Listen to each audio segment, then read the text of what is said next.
Hi and welcome along to AFTV News Daily, where I'm joined by a very special guest tonight. You'd have seen him many a times being interviewed here on AFTV. We got Julian in the building. How you doing, Julian? I'm doing very well, although I have to say last night when I got home, I felt a little bit empty. It's supposed to be a friendly, and we were kind of saying, yeah, it's only a friendly, but I was pretty depressed. Depressed? I was depressed. There was a lot of anger in the building yesterday, didn't you feel? I don't think obviously you're playing Spurs, you want to beat Spurs. I think the anger was more the team again, some of the same old, and because I wouldn't have been overly excited if we won that game, because I do literally treat friendlies as friendlies, but you do want to beat Tottenham, yeah. But I wouldn't say I went on depressed, but it wasn't so much about that result. It was just how the pre-season's gone. I ain't been too convinced. Look, it's not been good. But the other thing is, as people keep emphasising, we are 4 days away from the beginning of the season. Yeah. And people say, we're not ready. It's all going to come apart. We're going to lose at Brentford. We really are not ready. And it all seems to be on one game. And that feeling seemed to emanate around that studio yesterday. And it there was an empty feeling, there was an angry feeling, and it wasn't just like a pre-season game. And I can tell you, I was down at Brentford today, and check out some of our videos coming out from tomorrow. We filmed a Bias Premier League show. That's going to be out tomorrow at Brentford Stadium. We was actually inside the stadium. By the way, a really nice stadium. Small, compact stadium, right? I can tell you from speaking to all of their people down there. We did an interview with Marcus Guerra. Remember Marcus Guerra played for Wimbledon. Yeah. He played for Brentford, right? And they are up for it. And they cannot wait for that game. They are absolutely, you can ask Brendan and all those guys, they're buzzing. Yeah. They're, seriously, that is a big game for them. But is it going to be like a carnival atmosphere there? They're there, they're going to enjoy the day, or is it going to be the kind of atmosphere we used to have at Millwall back in the day? Intimidating, somewhere where you don't want to go, because there's a big difference, because that kind of carnival atmosphere could raise our game as well, whereas the intimidating, horrible, nasty atmosphere wouldn't. And I would have thought someone like Brentford, it's going to be a nice place to go. It's a bit like Bournemouth. Yeah, it's not going to be a horrible, nasty atmosphere. It will be a carnival atmosphere. It's their first game at their new stadium in front of fans, right? I think they had a friendly at the weekend, and they had 10,000 for that friendly. Okay. And they said they had a great atmosphere, but this is the big one. This is the one that they've all been... 17,500? 17,500. There'll be 1,700 Arsenal fans there. 1,750, I think. 1,750 Arsenal fans there. But I'm telling you, if we go into that game and we're not on it, the way they were talking, the way they're confident, we could come out of that on the back of a defeat. So we've got to be up for that game. Now, sort of going back to yesterday's game, and we've gone with today 5 things we learnt from yesterday's game, which was, of course, a defeat to Spurs, 1-0, Son scoring the goal. We learnt some things about that game. Well, mind you, there's certain things I already knew already. Right? Yeah, it was emphasising what we already knew. Yeah, let's go for a few of those things, right? Cool. So one of the first thing I'll say I learnt from that game yesterday is that it's the same old mistakes. The same old thing again, right? The way, to be fair, they had a couple of chances before they scored. Yeah. And those were a terrible miss from Ali. Yeah, and those were errors. And no one tracked him. Yeah. But could you see from the angle who was supposed to be tracking him? Who was supposed to be coming back from him? Because he came from deep, so I'd guess it would be one of the midfielders. Should have been coming back. When I'm talking about the same old mistakes, when I'm talking about defending, I'm not just attacking the defenders. I'm talking about the team as a whole, not defending correctly, switching off. And somebody said today when we was doing some of the videos that if you look at most of Arsenal's goals that they've conceded throughout the whole of these pre-season, they've been individual mistakes. You think about it, literally every goal has been an individual error that has led to a goal. And we saw it again yesterday. I think it was El Neni switched off. And then it was Son. Chambers got to him a little bit late as well. But I think it's more El Neni. He wasn't tight to Son. There was a distance between him. When he realised, he tried to get back in, but too late. Too late. Guy's too good. It's bang, bang, goal. But is that an individual mistake, or is that the way they're training? They're just not switched on enough. And he just come on the bloody pitch. Yeah, and that could have been what the issue was. He's not tuned into the game. You making me say, see, that's the thing about getting him on here now. He's going to be all controversial. He's going to make excuses. It's not controversial. And that, I'm not a fan of El-Meni, but I think, who said it? Yeah, Turkish actually said something positive about him yesterday. I was slating him. It was almost roles reversed. And Turkish said, he's a £7 million player. He's still worth £7 million. You look at Xhaka, what we bought him for and what he's worth now, at least El-Meni's held his worth.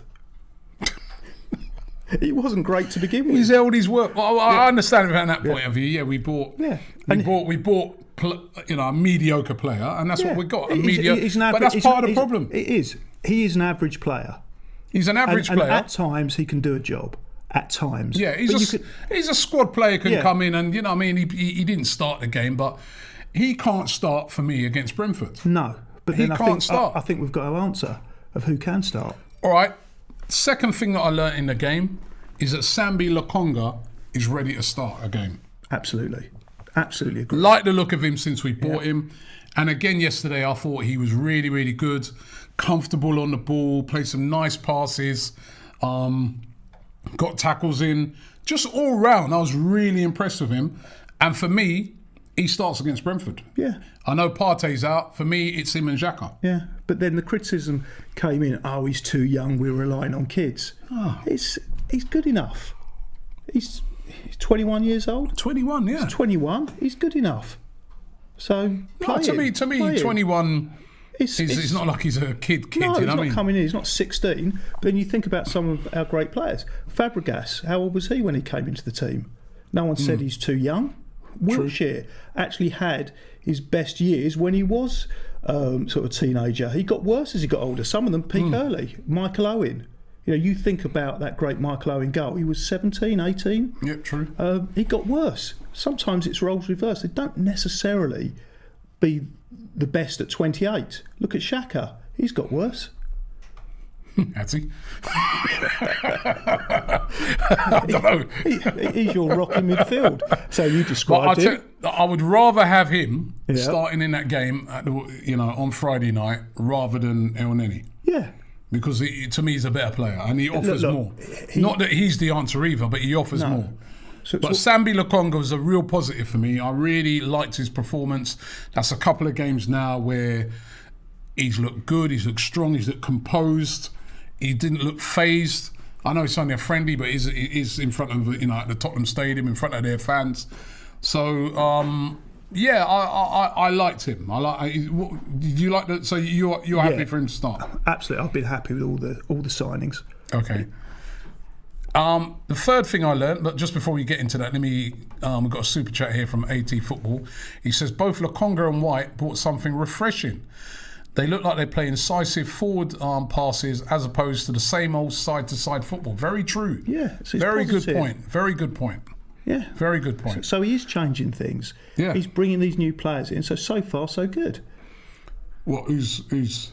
Well, he's changed. So far, so good. So far, so good for the transfer window. The three players he's brought in have been positive. We'll come back to that. Yes, they have been. The three players he's brought in, but that ain't enough. No, but it hasn't finished yet. All right, we'll come to that. Right. Third thing I learned, we need a keeper. We need it. Yeah. Don't get me wrong, Leno yesterday played well. Nothing wrong with Leno. Made a couple of good saves. Much better performance than his previous one. Was more than happy with Leno yesterday, but there was a moment in the game when there was a coming together and he was laid out flat. It was him and Son. Yeah, and he was laid out flat on the ground, and I'm like, oh my God.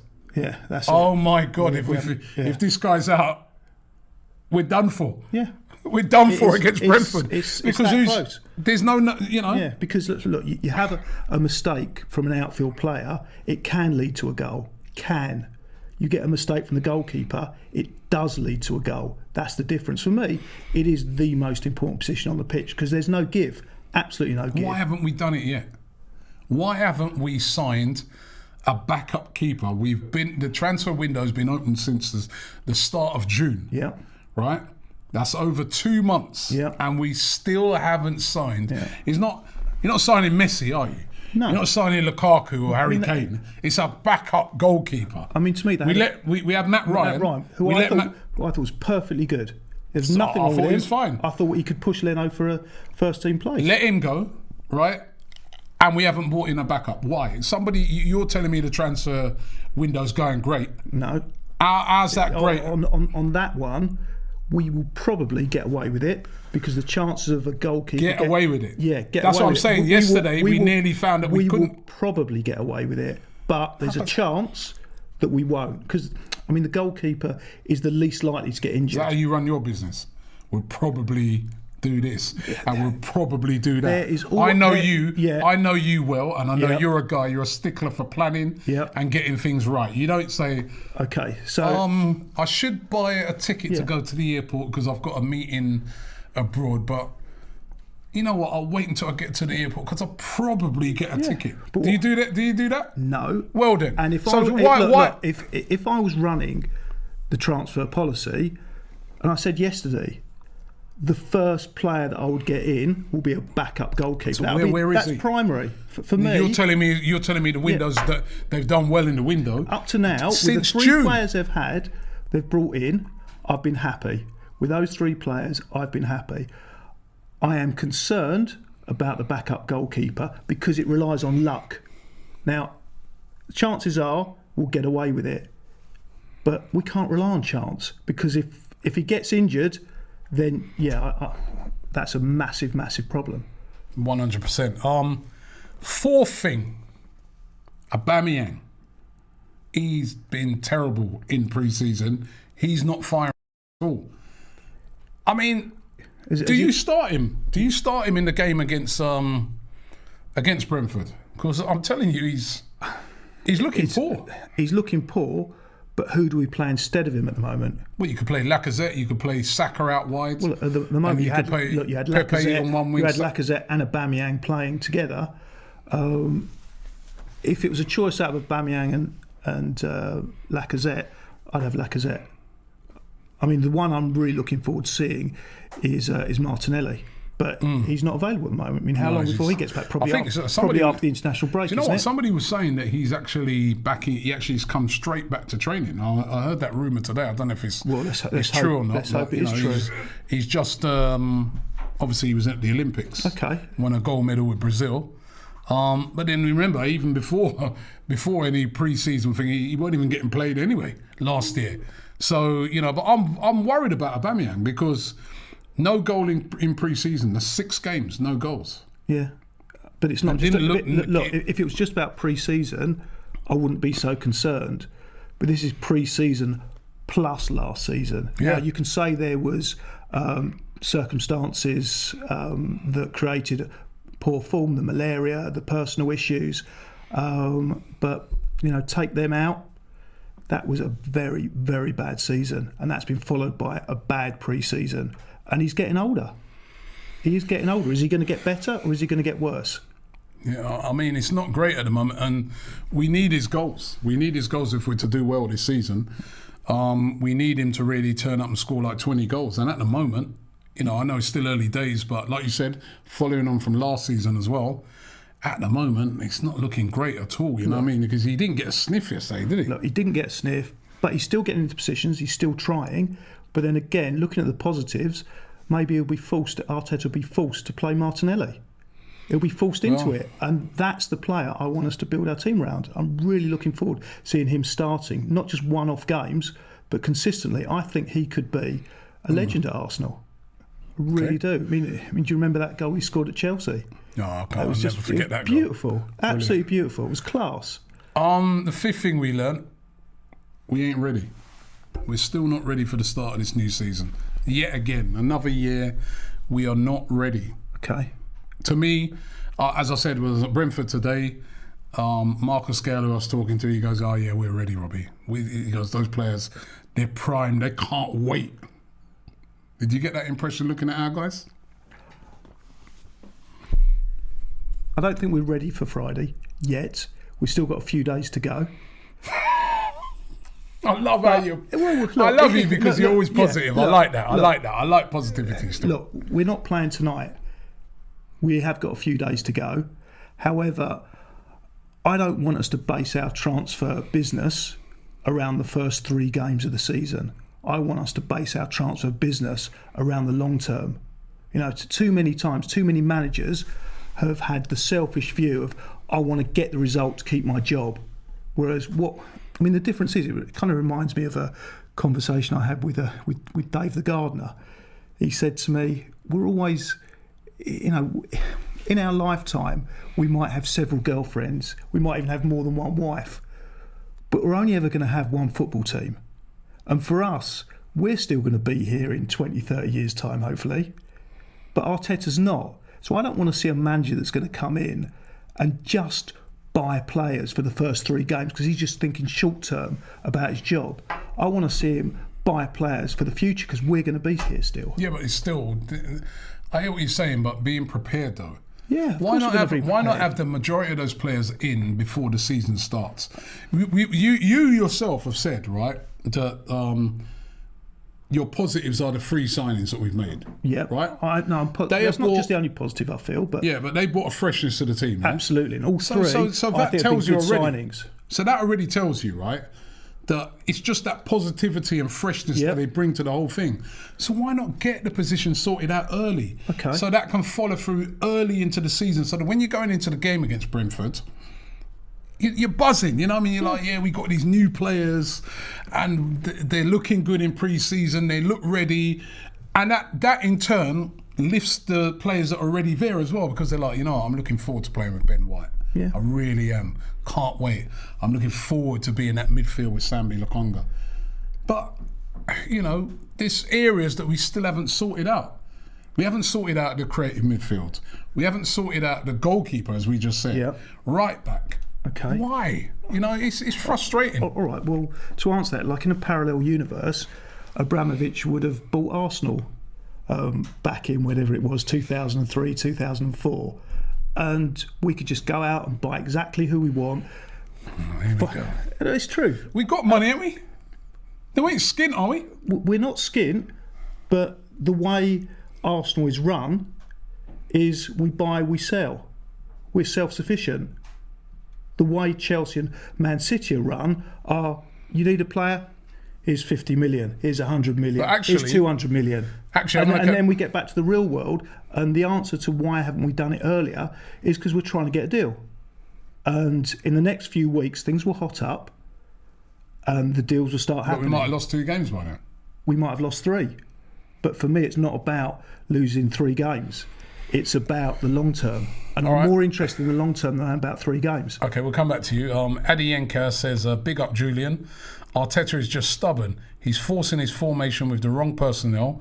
Without a CM, you cannot get the best out of our strikers. That's what he says. Going back to that, right, if you actually look at it, Abramovich, they're probably going to buy Lukaku. Yeah. Yeah? I thought they were it's done. It's more or less done. It's nearly £100 million. But they'll make that back in sales of other players. City have bought Grealish. They're probably going to sell Bernardo Silva. They'll probably get 60 to 70 million for him. They'll sell Mendy. They'll sell somebody else. They would have made back the money. So actually, they're doing their business more smart than us. It's not like, in the early days, the sugar daddy sort of put down a whopping load of money to get them started. But now, the way they're running better than us. All right, so you're talking about might. Let's talk about the situation as it is. They went out without selling anyone and spent 100 million on Grealish. Now you're talking about they might sell. They will. No, you don't know exactly what the future holds. They might only get 30 million for him, 40 million. No, you don't know. They will. They will. That's an opinion. But the fact is, they were able to go out and spend £100 million. Get that figure in your head. £100 million that they basically pulled out their back pocket. Well, not necessarily. I don't know what their spending was from last season. I know, they bought Diaz. They spent money. Yeah. But the thing I know is that they recoup. They recoup back a lot of the money they spend. We don't. They can sell Bernardo Silva for 70 million. We let Ozil go for nothing. who was like our most expensive paid player. Yeah, he was. So that's what I'm saying. I thought you were going to say something else then, so more complimentary. So I'm saying that, you know, biz has not been done well. Biz has not been done well at Arsenal. So we can't just always just look on it and say... No, look, it could well have been done better. A lot of the transfer business we've done, a lot of the contracts we've handed out have made no sense. But the Cronkies, to give them their due, seem to be making changes. We've brought in, is it Ben There's Lewis, I forget his first name. Is it Ben Lewis? To do... do the contracts. And then we've got Richard Garlick coming in. So they've made changes. They've looked at it. They've looked at it. I ain't seen no signings. Well, we've seen 3 signings. We ain't even signed it. You know what I mean? These are such great guys we brought in. Can't even brought us backup goalkeeper. I can see we need it. You can see we need it. Every other fan in that stadium and fans around the world can see we need it. But these brilliant experts I think, feel that we can, like you said, wing it for the first game. I didn't say they would wing it. I said they could probably get away with it, but we don't want to see that. We don't want to rely on that. And I think they will bring in a backup goalkeeper this week. But then that's thoughts. You know, let's talk next week. There's no pre-season, but he's a goalkeeper. You know, what do they need to learn? Catch a ball. Well, get used to a ball. But get used to your players. Learn. Yeah, remember Mikel Arteta. He loves playing out from the back. Learning that system. What's your system? Okay. What is our system from playing out from the back and all that sort of stuff? You know. Let's get through. By the way, there's so many comments coming in. Milad says, this guy's blind positivity is so annoying. I think he's talking about you there, sorry. But Joe Bolton says, why are you man dissing? Julian, go watch something else. Then if this is for entertainment, he's saying stop dissing Julian. Where was the other one? Primel says, this Julian guy's finished, and so is the club. I'm done. Julian is, in case you don't know, right? Julian is a guy that says it how he feels about it. He is one of the few guys sometimes who, you know, you don't give the Cronkies as much stick as many other fans because you believe that... I believe it can be done worse. And that there's also circumstances behind what was going on that probably didn't work in their favour. I think they bought Arsenal at the worst possible time. Who, the Cronkies? Yeah, I mean... well, it's terrible time. Just got a brand new stadium. Well, there was that. When did they come in? 2007. So one of the things that was said to me was, we were invincible when they came in. We weren't invincible at all. I mean, when we think back at it, think of the players that had gone from the Invincibles to that first game. Do you remember that first game that they were there? The players that were there and who we'd lost? Their first game? Yeah, the first game I think it was against Fulham. I choose not to remember. I think it was against Fulham, but you can't hold them responsible for the team that they had at that point. I think it's going to be a bit of a memory test, but we had Lehman in goal. He was 37 by that time. We had a Boué, and we used to sing that we've only come to see a Boué, but we were joking. On the other side, we had Clichy. We had an older version of Kolo Touré. We had Gallas. Don't really need to say too much more about Gallas. We had a very young Fabregas. We had Hleb, he was a good player. We had Diaby, who would have been fantastic, wasn't. And we had an older version of Gilberto Silva. Up front, we had Baptista and Adebayor. I think from memory, Denilson came on as sub. I mean, that team had gone. You know, it's probably the worst time to take over Arsenal because you'd had what was, in footballing terms, perfection. So the expectations were massively high. It could only really go one way. I mean, I did like Wenger. I've got a lot of respect for what he did.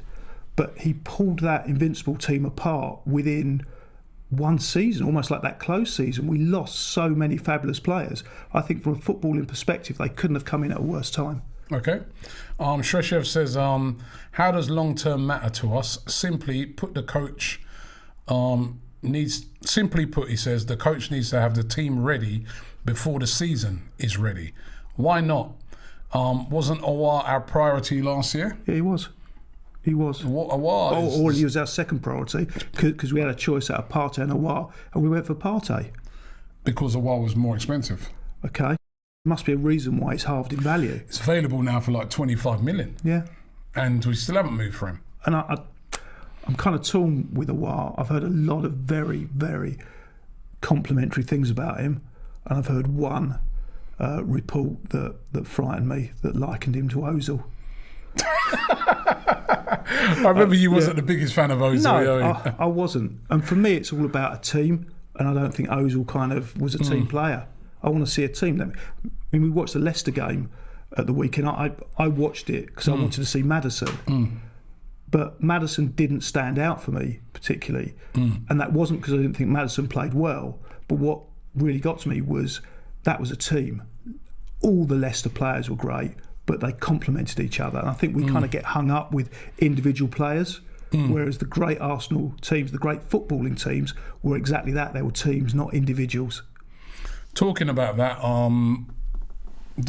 spoke about it this morning on Transfer Daily, and that's the fact that we're on the verge of selling Joe Willock for £25 million to Newcastle. What's your thoughts on that? I'm torn. It's a shame because he's homegrown. He looked like a good player. Did he really get a run? No. Did we see anything to warrant having a run? Possibly not enough. You did on loan. Yeah, on loan, not at Arsenal. But then you could argue that... But that's the point of a loan, isn't it? Yeah, and he look, but 25 million is 25 million, and that is the money that could buy Aouar. So who would you prefer? You can't have both. We're not Abramovich, we're not the sugar daddy teams. You've got to take your choices. You can't have everyone. Who would you rather, Willock or Aouar? Why not get rid of someone else, man? Get rid of some... I don't know. Who do you get rid of that can bring in that kind of money? Xhaka? Love to get rid of Xhaka, but no one wanted him at that kind of money. Yeah, you see, this is what I'm talking about you, but about the club not being run. When you're there, sort of saying, they took it over at a bad time. Yeah, they did take it over a bad time. Right? I'm not saying they're perfect. They've had this club now for a very long time, and they've run it into the ground, as far as I'm concerned, with the way they've allowed it to run into decline. That's why we've had players that we can't sell for any value.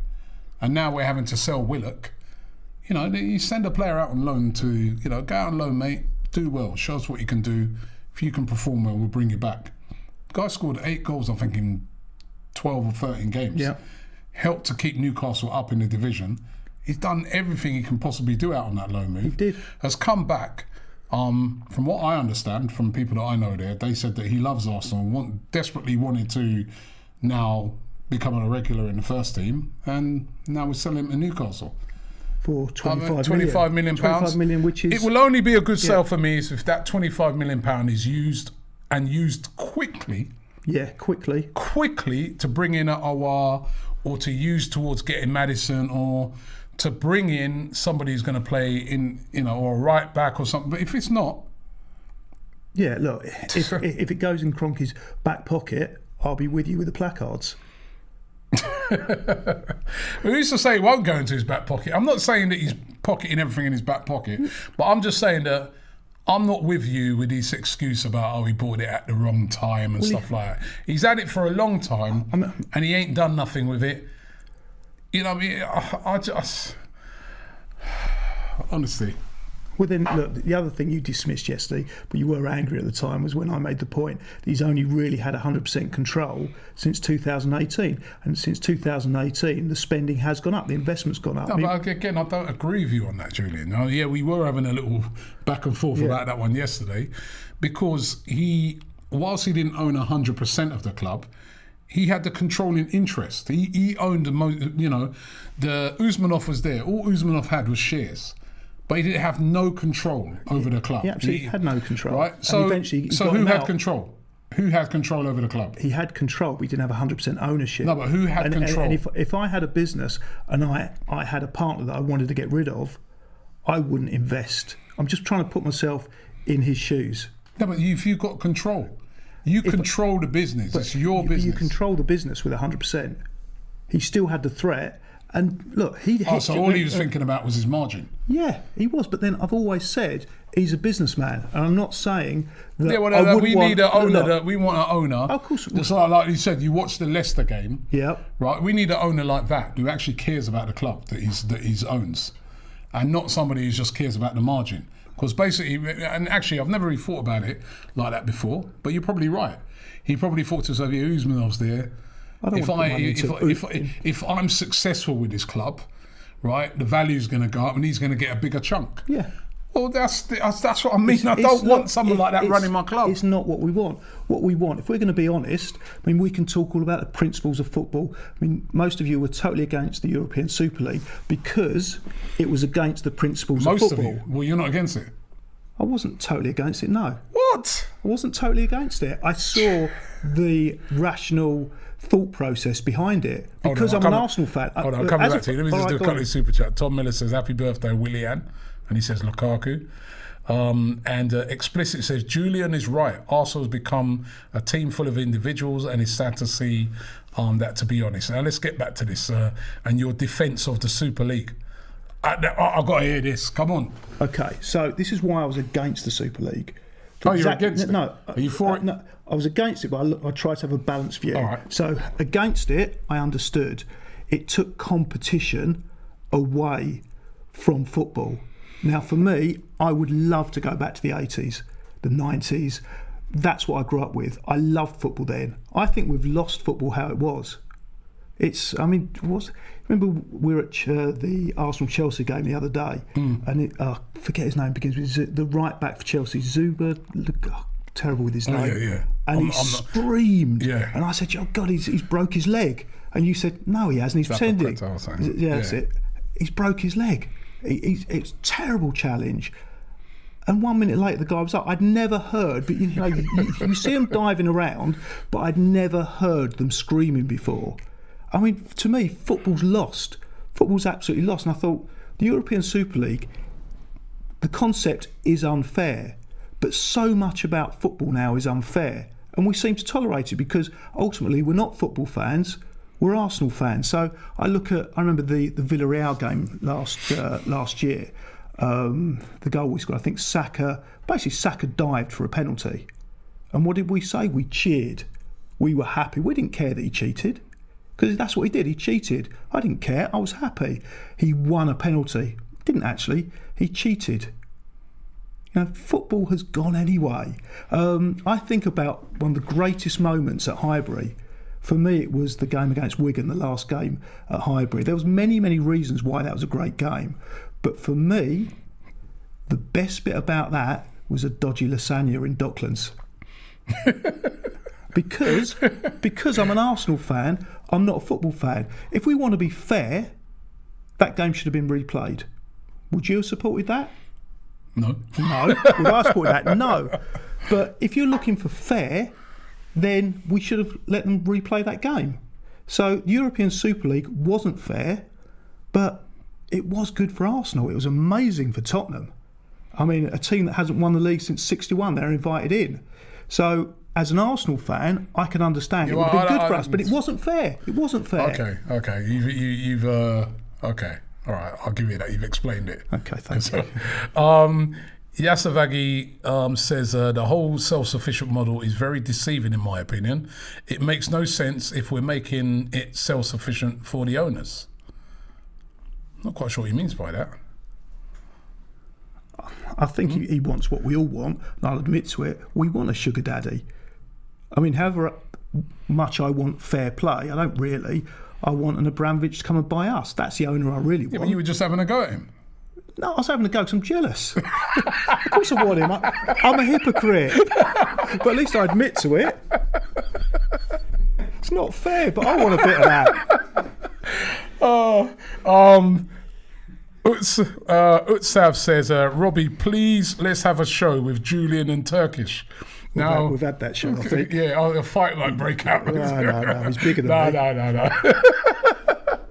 And I respect his view, because the thing is with Turkish, he doesn't just come out with a view. He researches it and then he comes forward with his argument. I think he's wrong on many cases, but he doesn't follow. I mean, I remember coming here, I think it was the Everton game on a Friday night, and you guys had all been to the protest, got your placards, and I came in and I thought, I'm not sure. I don't want to hold the placard. I don't want to say Kroenke out because I wasn't sure. I want to do my own research. At the end of it, when I looked into it, I thought they haven't done that bad a job. There's certain things that I've done differently, but I'm not going to be getting my placard and kicking down the doors and Kroenke out. But I do respect Turkish for the fact that he's done his own research. He hasn't just followed blindly, because I felt that the majority of people at that protest were just following the herd. I'm not going to do that. John Fisher says Julian is the man. Navar says Julian out. He's that type of guy, you know what I mean? Let's get a couple of super chats here. Shref says, why go for big player transfers? They always happen in the end. Players need time to adjust. We could have closed Sabitzer or what? That's another name, Sabitzer. Yeah. Matt Ryan, and we'd be ready. Maddison isn't Maradona. Our strategy is wrong. So I think what he's basically saying is, why are we seem to be going all in about Maddison, and we could have got some of these other players that would have come in and fitted what we were doing. And Mammoth Enigma says Chelsea generated £65 million from buying and selling players, and they are still doing business like Abraham. Why not us? That's another player they'll sell to help and raise money for that. Yeah, I quite like Abraham. You know? I mean, he's the kind of player that I think fit well with Arsenal, because it would be a different strategy, a different way to play, and it's the way that I want. I mean, one of the things we talk about with a creative midfielder, okay, we put the balls in, but we haven't got the players running into those areas to take the ball. We need someone that fox in the box. We need someone a target man. You just going back to what you said. So you think the Kroenkes have been doing a good job? I think they could be worse. No, but you're skirting around that question now. You think they're doing a good job? I think they're not doing a terrible job, and they're also looking to improve things. And I think they're not doing a terrible job. We finished eighth last season, eighth the season before. Yeah, I think you've got to put it in perspective. Ever since they came in, Julian, right? Ever since they came in, we've been in decline. Correct. Year in, year out. Absolutely. If you had a graph, their graph would be like, if we look at the table, and they ain't doing a bad job. If we look at the table, but then where could we have been? So let's look at the circumstance behind it. Where could we have been? All right, so we could have been higher. We could be winning leagues. We could be challenging. Okay. How have they not done? We could, but let's look. What have they done that's good? So let's look at the situation. We already talked about the team. For me, that team was decimated, so on a downer. But there was other circumstances around that time which played into the hands of us in decline. I mean, the first one was the stadium move.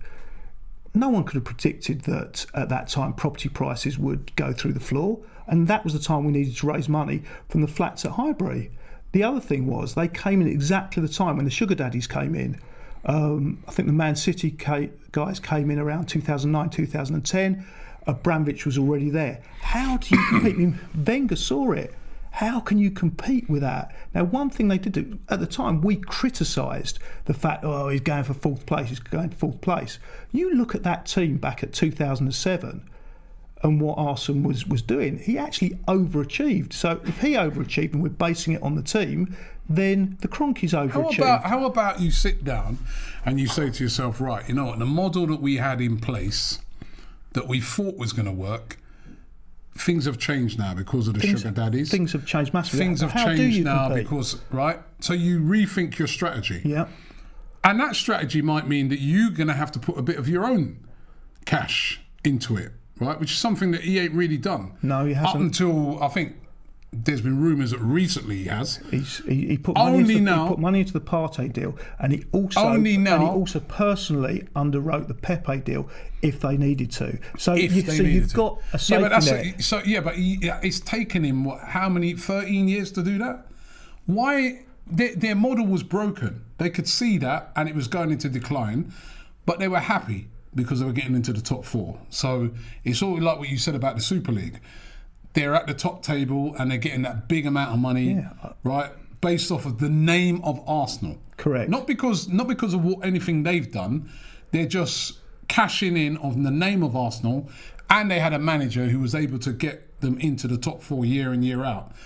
But they never foresaw that other teams were strengthening, other teams were getting, because this is what we're going through now as well. We're going through the fact now that other teams, look at this money that Villa have spent. this summer. I know they've got 100 Well, they've million got in for 100 million Jack. in, so- They've got 100 million for Jack, but you see, they spent their money even before that 100 million came in, right? I think look that- at it. I mean, As soon realistically- as the window started, they bought Buendia. They outbid us, Yeah. right? And I'm saying to you, right? I'm sorry, they are not doing a good job, Julian. They're not even done a half decent job. They've done a poor job at Arsenal. Poor. In my opinion. Sorry, let me do. There's so many comments coming in. Everyone's loving the show.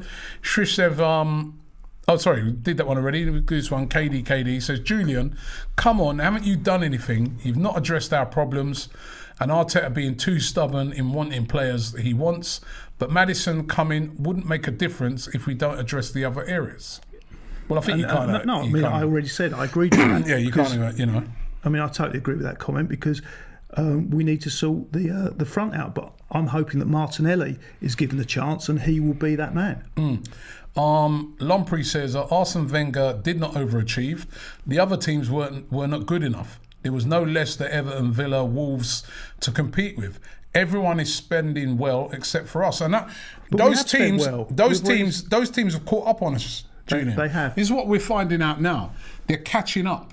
Shrishev says Farad Mashiri joined Everton as Kroenke was unambitious. Remember the business Everton did last season, Julian? Kroenke can't do sports business in the US or the UK. I mean, where did Everton come? RJ, where did Everton come in the league last season? True. RJ AFC says Julian has been blinded by business model aspect and forgot what Arsenal is about. Well, if I talk about the business for me is crucial because my biggest fear, I said to you that for me it's not about the first 3 games. It's not all about, okay, this season is important. I don't want to see another season like the last couple of seasons. That would seriously depress me. But my biggest fear here is that, again, I go back to things that Turkish said. He looked at the owner that he wanted. He wanted an owner that cares and puts his own money in. I absolutely want that. Absolutely want that. You know, that for me would be the dream. To get the sugar daddy, I've already said I'm a hypocrite. I would have Abramovich all day long. But there is another type of owner that cares. I mean, one thing Turkish said, and I think you've said the same thing, is that what's most important to you is an owner that cares. Yeah. Okay, do you think Peter Ridsdale cared about Leeds? Yeah, he cared, yeah. Okay, and what happened? No, he ruined them. He ruined them. Yeah. He absolutely ruined them. But what's that got to do with this? Okay, what's it got to do with this? The Kroenkes are not going to be here forever. If the Kroenkes leave us in an okay financial state, that they're not going to draw all the money out, the team's still there, we'll come back with the Arsenal. We will win because we're the Arsenal. My big fear here is that they put us into some kind of massive debt. And we talk about Leicester, and that's another, I looked at the accounts of Leicester, looking at, yes, they care, they appear to care anyway. I think the last accounts that came out, they lost about 60 million that year. That was the year that Maguire was sold for 80 million. Did it take that into account? Did it take that into account? Absolutely took that into account. They still lost 60 million. Yeah, but they built a brand new training ground. They built a brand new training ground. And that cost 80 million. But the money for the training ground was put in as an investment. Other than that, it's not the 6 million. The 60 million was a loss. They put in 111 million, which included the training ground. Now, that's all good. That's all good. But if for whatever reason, their business is based on duty free. Wouldn't have thought that's going too well. If you look at the baht, that has devalued by about 15-20% over the last 12 months. If those guys decide to pull out, where does that leave Leicester? And I don't want to be in the situation where I'd rather have their owners than ours. I know that. Okay, at the moment, let's swap tomorrow. Okay, let's swap tomorrow. We'll swap tomorrow. Duty free. I'll do duty free on that. Okay. Daniel says Arsenal have been worth so much Arsenal have never been worth so much at just under 2.3 billion. Purely business speaking, they've increased their wealth. Real estate investor. Yeah, he has. Who's that? Your cousin or something? He's coming for the same thing as you. Villa got Emi Martinez, Ings. Leicester got Daka. Lower place clubs are doing great this window. Signings that they've got. Arsenal is showing zero ambition, he says, and Abby News says Julian is about being aggressive. He says it's about being aggressive in the market and not getting players that you absolutely need. Villa even went after Emil Smith Rowe. That's an ambition. That's very true. Yeah, I mean, to me, it's not about being aggressive in the transfer window and in the market. It's about being aggressive on the pitch. That's more important. I mean, ultimately, as we said, with the Leicester team on Saturday, that wasn't about individual players. We're forgetting, we're hung up on this really shiny new, big name signings. We've got to spend money. Ultimately, we've got to get on the pitch and be aggressive. I mean, I know, but listen, I'm just saying to you, I important. cannot agree with you when you're saying that these owners have been terrible. I'm sorry. They've been terrible. That's why you've been depressed. Watching Arsenal because of them. I'd be more depressed if we went broke. No, but obviously nobody wants to go broke, right? Chelsea ain't going broke. No, of course they're not. City ain't going broke. No, of course they're not. Leicester but they've got the going sugar broke. daddies. Leicester ain't broke. They're in debt. So are we. We're all. All these clubs are in debt. Well, the Leicester debt is far bigger than the Arsenal debt. Well, I don't know. Well, I know. I looked at the accounts today. So he checked the accounts today. All right. So what's our we're in profit, are we? No, we're not in profit. So I think we're about 20 million. They're about 80 million in debt. I can't remember the exact figures. I could look it up. But the debt for Arsenal was significantly less than the debt for Leicester. Now, the reality is football fans don't really care about the balance sheet. That's very true. Yeah, all we care about... as long as we run, in the right... No, all we don't really... How much money United are in debt? But the fact is, we don't really care. None of us really care about the balance sheet. I didn't really care, but I knew I was going to come on here and you were going to give me a grilling, so I had to learn something before I came here. So I looked at it. Before that, I wasn't interested. I'm not sitting there on balance sheets all day. I couldn't care less. I want to see Arsenal win. And the reason why we're getting hung up on things that are peripheral is because we're not winning. All I'm trying to do is put into perspective the reasons why and what we're up against. Beringer 88 says Stan Kroenke is the third richest owner in the Premier League. The club is a joke. We have to spend to make us great again. Why can't he spend some of his money? All right, we'll go back to it. Explicit says we need a better training coach or someone to help the team glue together. Arsenal is a shamble on the pitch, never consistent. And Shrishev says we came to Highbury to challenge Bayern. Are we doing it? Arsenal charge the biggest ticket prices. Why can't we get Ancelotti as a coach? It's about showing ambition. Did Ancelotti do anything great at Everton? No. So it doesn't always work out like that. Just because you get the old hands, they do the same things. I mean, look at the Brentford manager. He's doing great. He is. He's doing stuff differently. Just because it's worked before doesn't mean it's going to work again. And Arteta, for me, was something new. Do you think we'll win the league under the Kroenkes?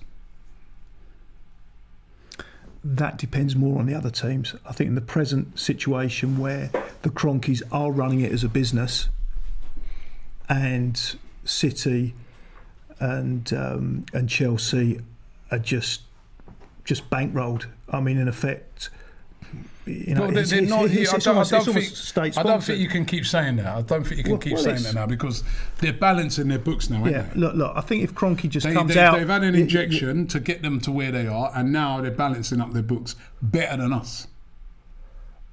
To answer that question, yeah, we could win the league. We could win the league. But under the Kroenkes? It could happen. How? Because the business model could work. They could put, if they get the right players because it doesn't have to be your Maddisons, your big stars. For me, I mean, look at Tierney. Tierney didn't cost them. You don't have to spend massive amount of money to get the right players in. You've got to have a good scouting network. I've always said, spend the money smart. It's not about how much. You can waste a lot of money. Do you think Lukaku's worth 100 million? If they win the league, you'll be. But do you think he's worth that? No player's worth that. No, exactly. But that's the rate. I mean, but do you think Tierney was worth the money? I do, yeah. Do you think Lukonga's worth the money? I do, yeah. Okay. Do you think Tavares has been a good buy? I do, yeah. So it's going in the right But direction. sometimes you're going to... Do you think Ben White's worth it? From what I've seen... You've got to spend over the odds, don't you? From what I've seen, yes. 50 million? I think 50 million, because I've compared No, that... see, you could see... Sorry, Julian, you're going on with your argument now, because you named out 3 players that, they were low values, but we paid £50 million for Ben White. Okay, depends. He hasn't played a game, if hasn't started like one of those big competitive games for England yet. Yeah, but if you look at Van Dijk, that to me was the catalyst for Liverpool being a very good team to being champions. And it's all about the spine of that team. I think that guy could press on. He's a great signing, but at this moment in time... It is a risk. At this moment in time, we paid over the odds for him, let's be real. Yeah, we did. Right? Daniel says the only option is making the Emirates a Walmart. Right? I said, so Croggy could be in. And Peanut Gunner says, Arsenal are such badly managed state that even Julian will apply for extreme actions against the club this season. It's in the fans' hands to revive Arsenal. It's in the fans' hands to put pressure on. What did you make of all these protests? So you were saying earlier about the protests and that. So you're against that? I'm not against protest. I'm not into...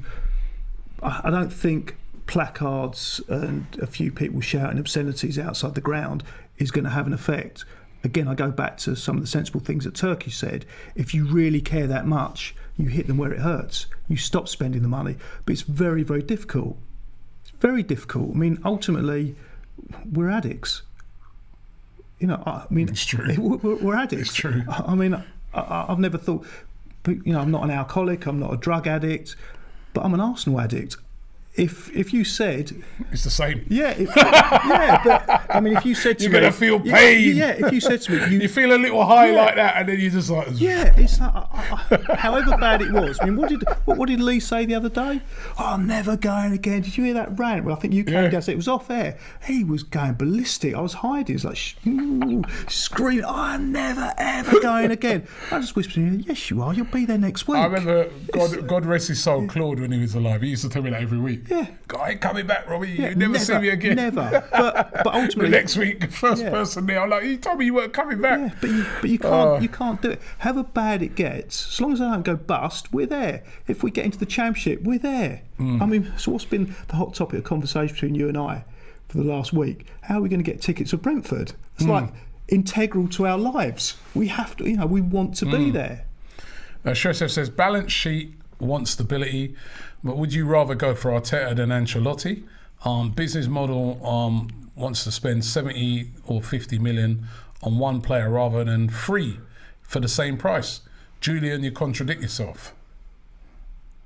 No, I said he's worth it. I did contradict. So he's overpriced, but I think you do have to overinvest in that position. To begin with, I didn't see.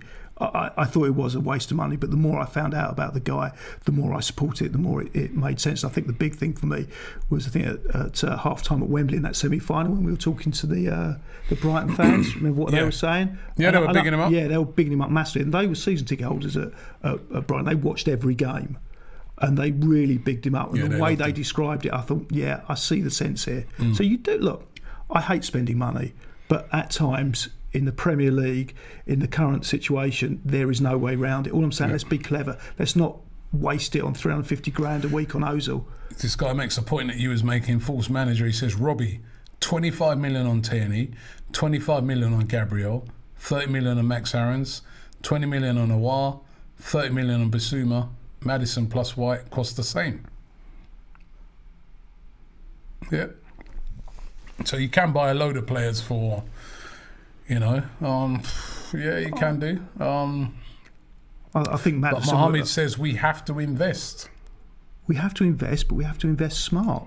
That's all. Don't just, I would never, for us to spend 100 million on one player. I couldn't think of any player that'd be worth it for us. Bushern says, I'm convinced this guy Julian is Stan Kroenke in disguise. Right. He's got hair. Wait a minute, go back to that. Right. So you wouldn't spend 100 million on a player? I couldn't think of any player, because the other thing about you wouldn't want to.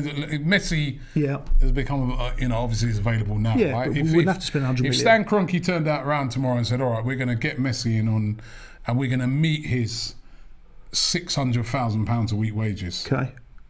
I would love to see Messi at Arsenal. Absolutely love to see Messi at Arsenal. But more important, there's something more important. And this is how it used to be done. I remember listening to an interview with Tony Adams. He said they looked at the player not about how he played specifically, about would he fit into the team. So I would look, for me, it's more important that we win rather than seeing star players. I want to see a winning team rather than Well, you're going to get a winning team if you've got Messi in there. Yeah, I think you probably would. I think it'd be very. But the other thing about having Messi there, it would be exciting. To see Messi and Arsenal. It would remind me, and that goes back to, obviously Messi's an extreme. It is extreme. Where we're coming from at the moment. But that goes back to why you make excite the fans as well. Give them something to hold on to. You know what? We were talking about this today, and we were saying, you know what? We don't want to sound negative, man. The season's about to start, and I don't want to be negative in my outlook for Arsenal, but I'm finding it very difficult. All I can be excited about right now is those 3 new players. And that's why sometimes inject some new players into the team. Which we have. Right? But some more, get a couple more, address the areas, address the things, get us excited going into the new season, because get the fans and the players excited. I'm sure those players will be excited to say, you know what, I'm looking forward to playing Madison, man. Starting that game, you know what I mean? But every year in, year out, Arsenal do this. The season starts, they haven't got every year, man. But can we not, for once, just have them, have in place? Yeah. But I don't want to be just excited in the short term with a player. I mean, all right, 2 signings I can think of that I got really excited by. Bergkamp. It was like, you remember that? How excited we were. We're in heaven. It was wonderful. It was like, look, I'm not a religious person, but for me, that was the closest I've ever got to God. It was there on the pitch, Dennis Bergkamp. But the difference was, it wasn't short-term excitement. That was long-term heaven. He was amazing. And the other one I got excited about that worked out I can't say equally well, but it still worked out amazingly well, was Campbell. Sol Campbell. But that was for 2 reasons. Number 1, he was great for us. But number 2, we robbed them lot down the road of their captain. I thought you were going to say Ozil. Yeah. But that's a great example, a really great example of he was a marquee signing. Were you excited? Very. Okay, I was excited. How long were you excited for? A couple of seasons. Okay, me a couple of seasons. How long was he there for? Yeah, but it's not all signings work out, Julian. That's not the point. And that's exactly what I'm saying. It's not just about Man short-term City have got excitement. signings that ain't worked out. So have Barcelona, so have Chelsea, so have Man United. It's how it goes. I'm not saying don't make those marquee signings, because we want to get excited. I want to be excited, but I don't just want to be excited in the short term. I want to be long-term excited. Okay, we're rounding it up now. Elijah says, "Amen, Julian. You speak the truth. Fans short of fanatics. It's so easy to be negative. All I care about is Arsenal to be back on the top by any means." That's it, by any means. Just spend some money. Yeah, but we're relying on someone else to do that, and we're not a charity. And he's not running this as a charity. He's running it as a business. And no, I'm not happy about that. But I do accept and respect it is his business. Right, and let's see if I can get one or this. By the way, so many comments have come in. It's been brilliant tonight. Shref says, Julian, we failed the long-term plan. How many years should we wait to activate the short-term success plan?